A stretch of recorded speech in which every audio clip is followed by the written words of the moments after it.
Nabashuje mwese kandi ngomeje kubifuriza gukomeza kugira ibihe byiza aho muherereye hose mu bice bigiye bitandukanye. N'abagore bagera kuri 6 batuye mu bice byagenzurwaga n'umutwe wa M23 witwaje intwaro muri Repubulika Demokarasi ya Kongo. Barashinja umutwe witwaje intwaro wa FDLR ndetse na Nyatura ndetse n'abazungu kubasambanya akungufu. Mu gihe Bwana Tshisekedi uyobora Repubulika Demokarasi ya Kongo uherutse gutangaza neza ko uyu mutwe utakibaho, ngo n'abasigaye bageze mu zabukuru abandi akaba ari amabandi yishakira ibyo kurya baje kuba bamunyomoza bemeza neza yuko bahari kandi bagishoboye kurwana. Mu gihe kandi uwitwa General Makenga nawe uyobora M23 aherutse gutangaza neza yuko uyu mutwe wa FDLR ugizwe n'abasize bakoze jenoside mu Rwanda mu mwaka w'igihumbi kimwe magana cyenda 1994 bagihari, kandi byibuze ngo uyu mutwe ufite abarwanyi bagera ku 3000 byose. Ariko ku bwa Tshisekedi we ntago twamurenganya, ku bwa Tshisekedi we nta nubwo n'ubundi wajye kure y'ibyo yavuze, ni uburyo kugira ngo akomeze kubakingira ikibaba kubera yuko izi ngabo za FDLR n'ubundi zifatanya n'iza FARDC kugira ngo bakomeze kurwanya M23 ikomeje kubabiza icyuya ndetse no kubuza Tshisekedi gusinzira muri rusange. Nyuma y'ibyo bikorwa byose byo gushaka no guhungabanya umutekano w'u Rwanda, iyi FDLR n'ubundi ikomeje kurangwa n'ibikorwa bibi bigiye bitandukanye by'urugomo nko kwica, gusahura, gufata ku ngufu ndetse n'ibindi bikorwa byose biteye isoni. Nyuma y'ibi byose n'ubundi aba bagore bagera kuri 6 bose bagiye batanga ubuhamya bemeza yuko bafashwe ku ngufu n'abarwanyi ba FDLR. Ngwaye ikaze mu biganiro byacu, kwibutsa ko kubana natwe byoroshye igihe ari ubwambere dusuye ni ugukanda ahanditse subscribe ubundi ukabasha kuzajya ukurikirana amakuru yacu agiye atandukanye yo gutrendinga hirya no hino mu isi. Waba uri mu Rwanda rero cyangwa se ahagurye imbibi z'u Rwanda, ngwaye ikaze. Kugira ngo niba hari byinshi ukora bitari kugenda neza, komera ukomeze kwihangana. Uyu munsi niba bitabize neza ejo birahinduka bikagenda neza. Nk'ibisanzwe nitwe Mirekana Mugire, akazi kanjye ari kamwe rwose ni ukukubwira ibyo amatwi atari yumva. Nguhaye ikaze.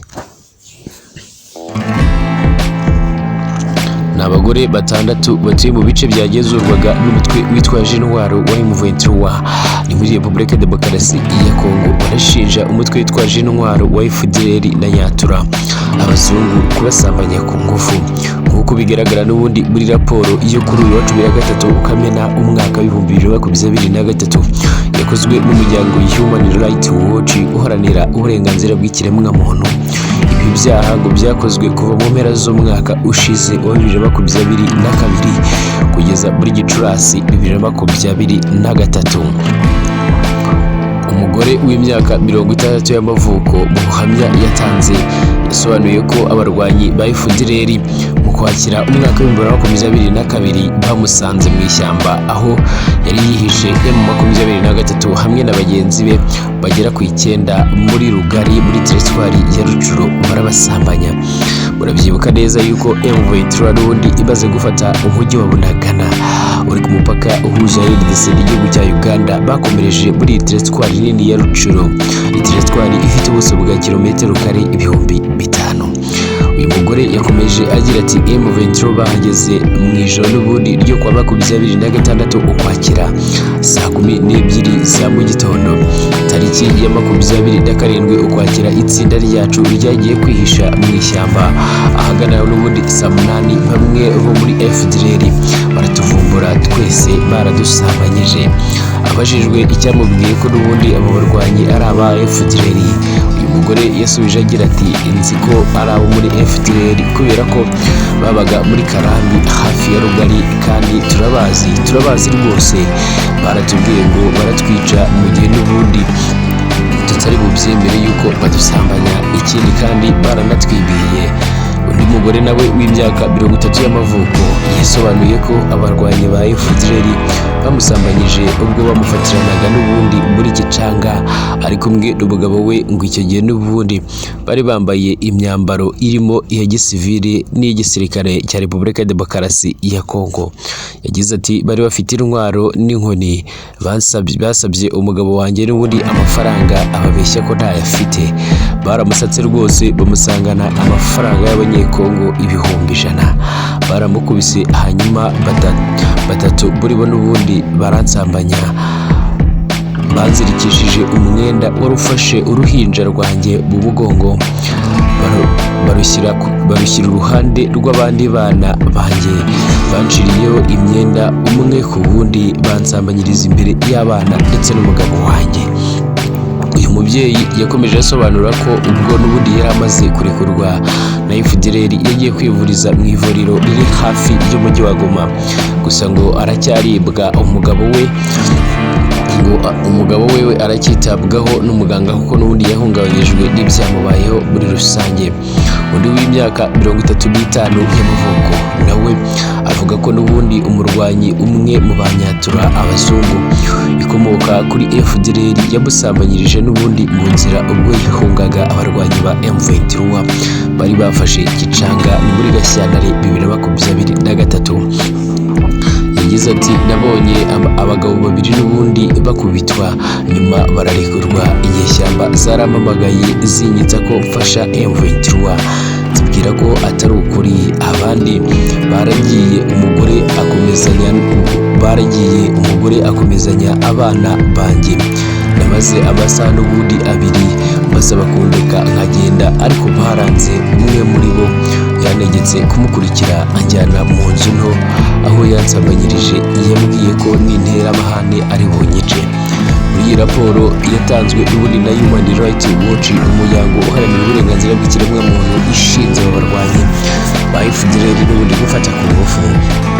Iyi FDLR yo nta kintu iravuga ku byo aba barwanyi bayo bashinzwa, gusa Human Rights Watch iremeza ko hari ingabo za Repubulika Demokarasi ya Kongo zifasha imitwe yitwaje intwaro gukora ibi byaha, ikibutsa ubutegetsi bw'iki gihugu bwa Repubulika Demokarasi ya Kongo ko bufite inshingano zo gukora iperereza ku byaha n'ibikorerwamo n'ubundi no gukurikirana abo bafiteho ububasha muri rusange.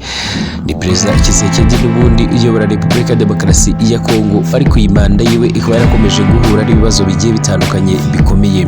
Ibibazo byaranzwe n'umutekano muke, gusahura, kwica, ariko by'umwihariko intambara za hato na hato. Ni ibibazo kandi bikomeje kuza muri Repubulika Demokarasi ya Kongo mu gihe n'ubundi bitegura amatora mu mpera z'uyu mwaka.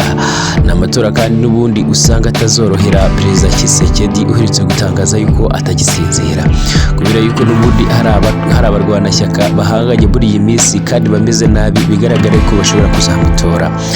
Ese Tshisekedi aramutse atorewe indi manda byubuze yabasha gukemura ibi bibazo? Ibibazo byo muri Repubulika Demokarasi ya Kongo bigendanye n'umutekano muke ntabwo ari iby'ejo cyangwa se uyu munsi. Ni ibibazo byatangiye kera, kuva byibuze ku bwa Mobutu Sese Seko kugera kuri ba Laurent Desire Kabila kugera no ku muhungu we Joseph Kabila. None Tshisekedi nawe byabaye uko. Nakayamvugo ngo rwishe yanka ruracyayirimo. Ese aba barwanashyaka bo mu yandi mashyaka n'ubundi agiye atandukanye atavuga rumwe n'ubutegetsi bwa Repubulika Demokarasi ya Kongo, nibaramuka hagize utorwa muri bo azabasha guhagarika ibi bikorwa bibi byamaze kunanirana bikamera nk'akarande muri Repubulika Demokarasi ya Kongo? Iki nacyo ni ikindi kibazo kibazwa. Repubulika Demokarasi ya Kongo yaranzwe n'ibyaha n'ibikorwa by'urugomo bigiye bitandukanye, harimo kwica, gufata ku ngufu, gusambanya abana ndetse no gusahura no kwica inka z'abatavuga rumwe nabo baba bahanganye muri rusange. Tshisekedi we n'ubundi akomeje kubizwa icyoya n'umutwe wa M23. Mu minsi yashize yatangaje ko agiye kwirukana bamwe mu basirikare ba FARDC byemeza neza ko batagishoboye, kubera yuko n'ubundi nta bushobozi bafite bwo kurwanya igihugu cy'u Rwanda. Mu gihe u Rwanda rukomeje gushishikariza n'ubundi bamwe mu barwanyi ba FDLR n'ubundi ko bataha bagasubizwa mu buzima busanzwe, abakoze ibyaha bakabiryozwa hanyuma bakaba basubira mu buzima busanzwe. Ngayo nguko rero ni raporo ishyizwe hanze kuri wa 13 z'ukwezi kwa gatandatu umwaka wa 2023.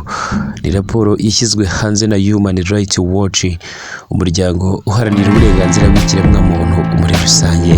Nitwa Emile Kanamugire, iyi ni Rwanda News TV, wibutsa ko kubana natwe byoroshye no gukanda ahanditse subscribe, ubundi ukabasha kuzajya ukurikirana amakuru yacu agiye atandukanye.